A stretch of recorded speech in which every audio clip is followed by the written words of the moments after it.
because he had taken this whole idiom up several notches. You know, amazing technique, great improvisational ability. Something that I had not heard from not that I was an expert on flamenco, but what he was doing was definitely new. So I had it in the back of my mind someday. So then I got this contract with Columbia Records, which became Sony.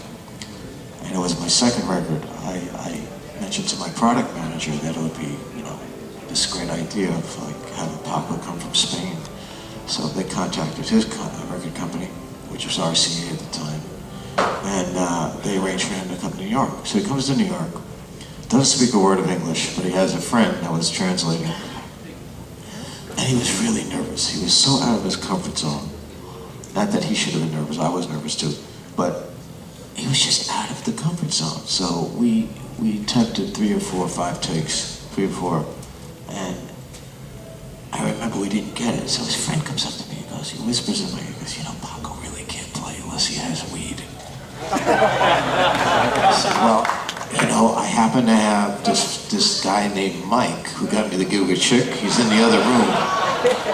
My hippie friend, my drug friend, and I call him, hey, Mike, Paco needs weed. Oh, I can take care of that, no problem. He goes out and gets some like the best stuff ever, you know. And we started fresh the next day. He was high as a kite. And then it was the first take, Mediterranean Sundance. That's the one we had.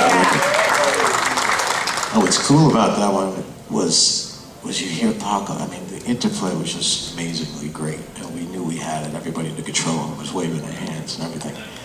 And then you hear Paco at the very end. If you turn it up, you can hear him go. Because we really nailed it. We knew it. So that became a hit single, believe it or not, along with pop singles. That became a hit single in countries like Spain and France and Germany. And the record went on to sell a crazy amount of records in the days of records, right? So then we had the idea, well, if that was so cool and well appreciated, maybe we could do something together live. And that's when we added John McLaughlin, and we did that Friday night in San Francisco. Yeah. That was a 2-month tour that ended up in San Francisco. And we recorded actually all of Europe as well, but it was the last 2 shows that were knockouts, the Friday and the Saturday. Now, people forgot that there was a Saturday, and I had all those tapes for 45, I don't know how many years it's been, 43 years or something like that, sitting in my tape vault. And I called John up during the pandemic. I said, John, you know, I got these tapes. I think they're Saturday night tapes, and there might be enough of materials different than Friday night. So I sent him some cuts. He was knocked out. I had the tapes baked professionally, which is what you have to do to restore the sound. And we have a record of all new, not new, old, but never released pieces that will come out on July 1st, Saturday night in San Francisco. That's my story. So, that's a pretty good story, right? Another joke story. Sorry about that. Here's a little blast of Mediterranean and Rio Ancho, Paco's Rio Ancho.